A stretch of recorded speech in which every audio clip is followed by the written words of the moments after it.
Hi, I'm Rachel. I am a past life visionary, and that means that I am able to see material from my past lives, from certain in-between life states, and also I'm able to contact the Akashic records.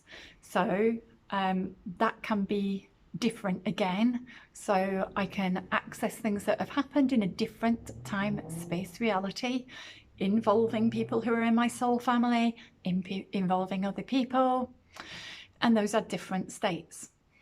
And over the past 7 years, I've had a very protracted and very interesting journey, and my spiritual awakening journey has very much been connected with bringing through past life information and information from what I have seen when I recalled being in a spirit state. So times when I acted as a spirit guide from heavenly realms, or whatever you want to call it. So being a person who can recall that information, and I tend to have quite a lot of visionary information come to me, as well as auditory, that I can hear spirit guides talking to me. I often see things with symbols and signs. I'm now at a point in my journey when I'm ready to share that and provide meaning and teaching to other people from the awakening that I've been through. So for some of us, at some point in our spiritual awakening journey, in our personal journey, we may come into contact with past life material. That could come through dreams, it could come through phobias, compulsions in the life now, something where you feel that there isn't a rational explanation for the depth of feeling of a story that you're going through, as though something else is running the show. And the way that I like to frame this is that it's like a legacy script. It's like a hangover from a different life coming into the here and now. And why is this? Well, as we are all an eternal soul, our soul doesn't die, our soul carries on and expands, and it lives eternally. So when we have lived various past lives in a different time, space, reality to now, there may have been something where in that life we got to the end of our life and it was either cut short, or there was something that we agreed to heal or do, or something that was left over that needed healing, that needed overcoming, that we didn't get a chance to do, such as if we died through illness, died through an accident, died through murder, died by suicide. If our life was cut short in some way and there was still something left to heal, then we can bring it back. In fact, we want to. Our soul wants to do that because it wants to get over that thing or move on from it or learn how to expand and change and write a new script for ourselves, for our souls in this life. So what I will say is that this material is, what I am sharing now is really for people who are some way into their spiritual journey. They likely have great spiritual gifts themselves. And it may be, because I am shown that at this time, quite a lot of people are going to be coming back into awareness of their past life material, or come into awareness of something deeper, something else is running the show here. So you're going through life, but what's happening and what your feelings are on a completely other, different level to what makes rational sense in this life.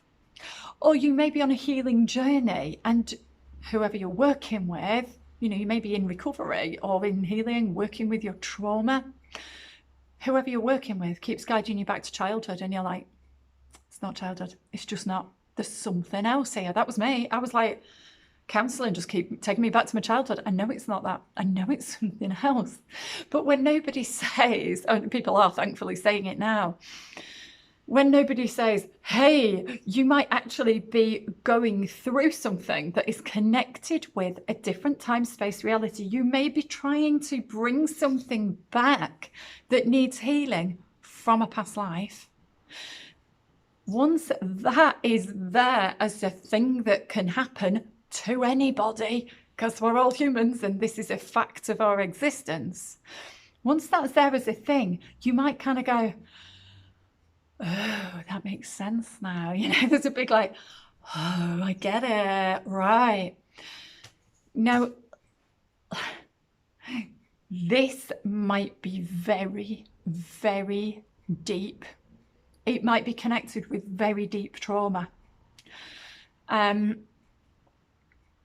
do see a lot of very talented spiritual intuitives, spiritual leaders, not accessing past lives and very much moving forward. Now, it might be that they are designed to focus on the future, focus on somebody's oversoul and future self, and very, very much just working there either here and now and helping somebody get through to the future.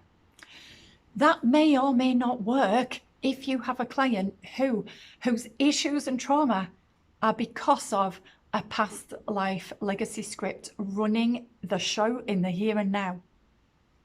Okay, so I need to let people know this. It might be something connected with a past life. And it's almost like we have this energetic leak that just comes through in our lives now. So something from a past life didn't get resolved, and it's coming up because your soul wants you to remember. Your soul needs you to bring this out so that you can overcome it now. So what I would like to just explain is the first past life I brought through, and what I mean by that legacy script running the show, how that manifested in energetic leaks and what was happening in my life at that time, and how, there was so much confusion for me, but I get it now. I'm at a point where I can just go, oh, here's the story, but for you to understand. So in one of my past lives, and the one that I brought through first, I was Maria Bronte, as in the eldest child in the Bronte family of Haworth. There were 6 children, only 4 of them made it through to adulthood, and they were the famous ones. But there were 2 of us who were children in that house, and we died as children. We were the eldest girls, and I was the eldest one. Now, in that life, I died aged 11. So obviously my life was cut short. I didn't get a chance to go back and stand up to my abusers. I didn't get a chance to grow up and say that that wasn't fair, or whatever I was going to say. I'm back now saying it, okay? It's like I've kind of retrieved her and embodied her within me as part of the all of everything. She was one of my lives. She was one of my 11 years. She's what I did for 11 years. And then for 30 years after I died, I was with my family as one of their spirit guides until Charlotte died. And that's where my memory stops, 1855. Okay. So let's just think about what the script was of Maria, because the thing is, I didn't just like die and fade into complete insignificance, because my sisters grew up to be world famous authors, and Charlotte Bronte wrote a book called Jane Eyre, which I'm sure you've heard of, in 1846. And as part of that, and everybody in that book, it was fiction, that everybody was a character, right? However, great novelists draw from life, don't they? And there was a character in that book called Helen Burns, and Charlotte based Helen Burns on my story. She based it on her big sister who died after being at school, except Helen Burns, there's quite a lot of similarities and also some differences in the reality of what happened in the Bronte family. Real people, real souls, reincarnated, right? Big differences between that and what happens in Jane Eyre, which has become like immortalized. You know, the words are not changing in that book. That's done. So what I'm saying is that there wasn't anything overly unique about the fact that I died at school. There was a lot of child mortality in those days. We're talking about the 1820s. And me and my sister Elizabeth died, and so did a third of the pupils at the Clergy Daughters School in Cowan Bridge. What's different is not everybody got their soul written about in a world famous novel. I did.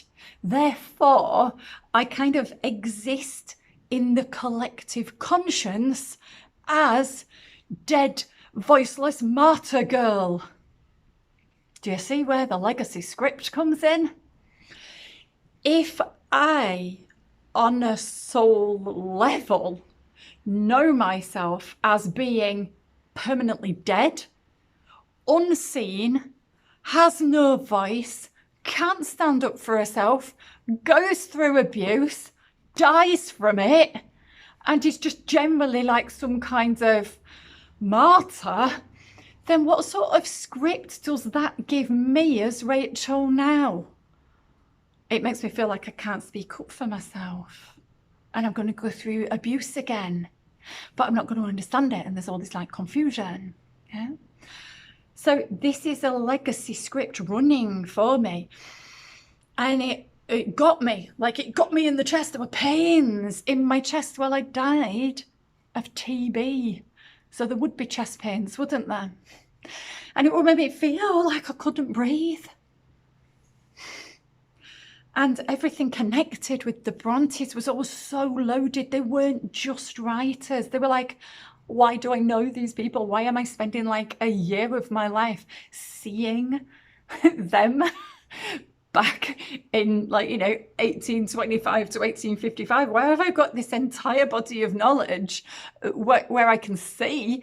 It took me a long time to realise it's actually memory. I could remember.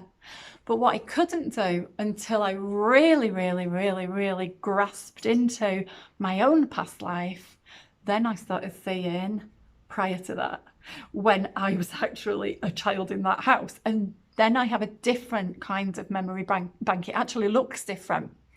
So past life memory looks different to spirit memory. Like spirit memory, you're kind of hovering over the back of somebody's head, or you're in the corner of the room, you're at ceiling height or 7 feet tall.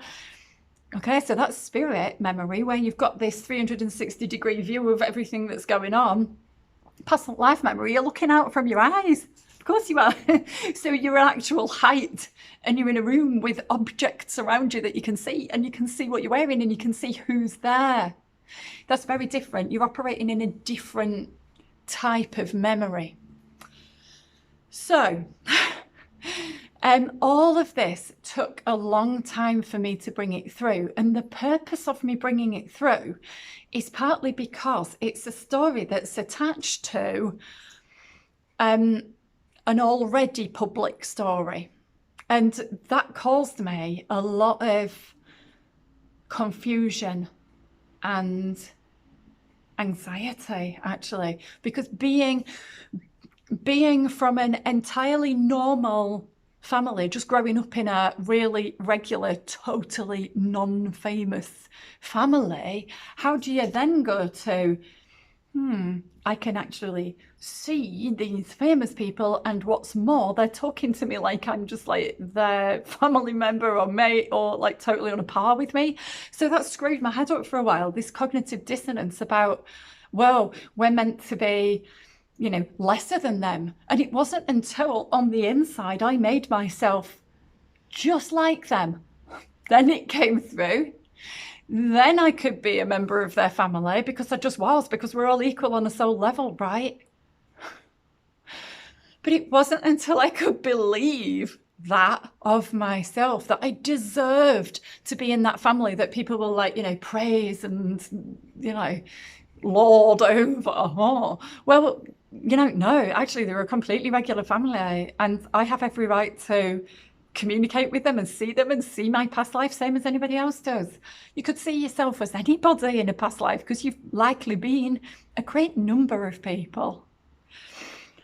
So what we do is, with these legacy scripts, if something's running the show, and that will have a greater chance of happening if you lived a past life where you were known to the public. It gives like a different flavour to it altogether. It's like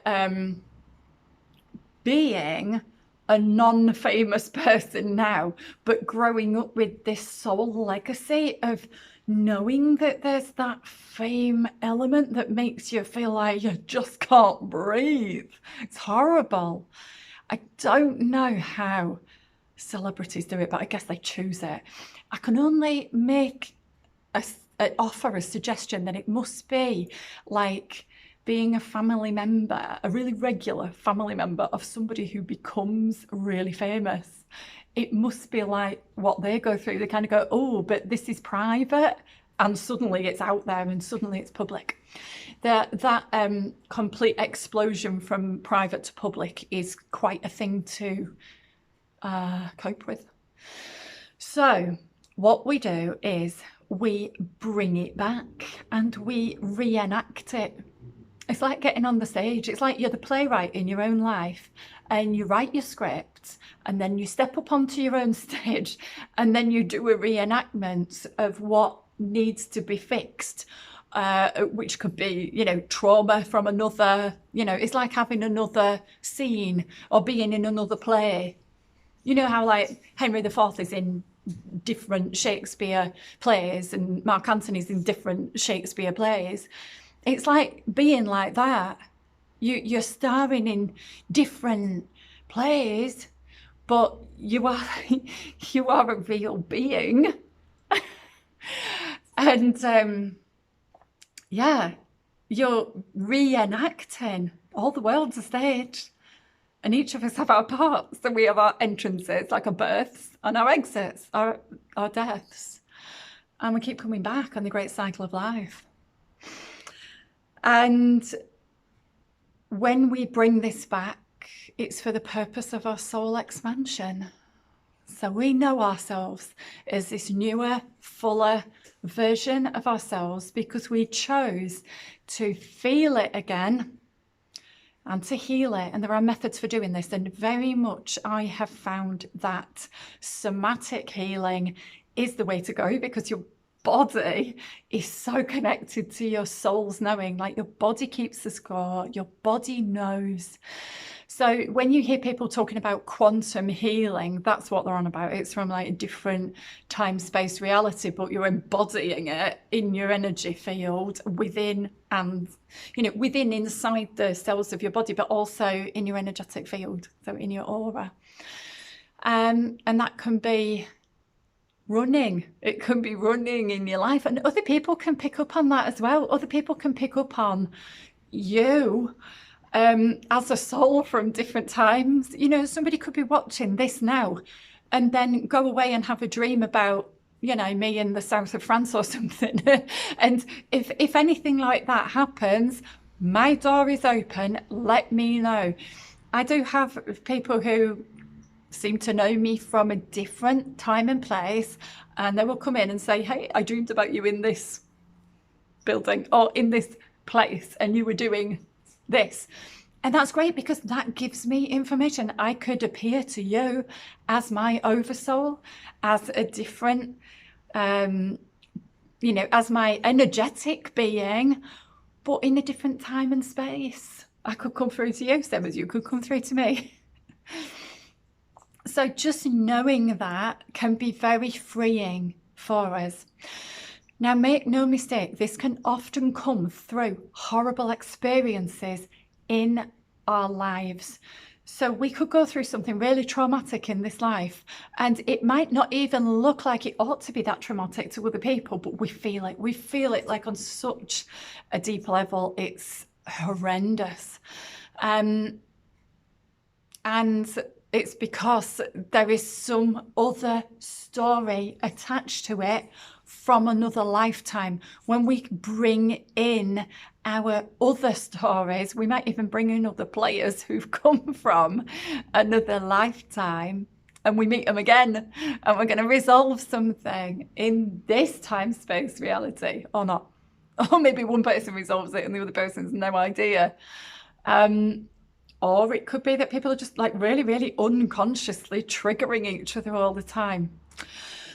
And I think that is enough for this video, just to explain the concepts of these legacy scripts that are running. It's like somebody wrote a play about your previous life and then they brought the script into this life. It's like you've got now script, but you've got this other script that you've got to finish off that act, right? You've got to finish off that act before we move forward to another act. And that's kind of how it is. So thank you so much for listening. If anybody feels like they have got this kind of material coming up in their life at the moment and they don't know who to talk to, and it's all a little bit confusing or difficult, I'm here. This is my purpose, to help people with this. And quite often I'm working with people who are already very spiritually gifted to be able to cope with this level of information coming through. Okay, thank you so much for watching. I will be back again soon.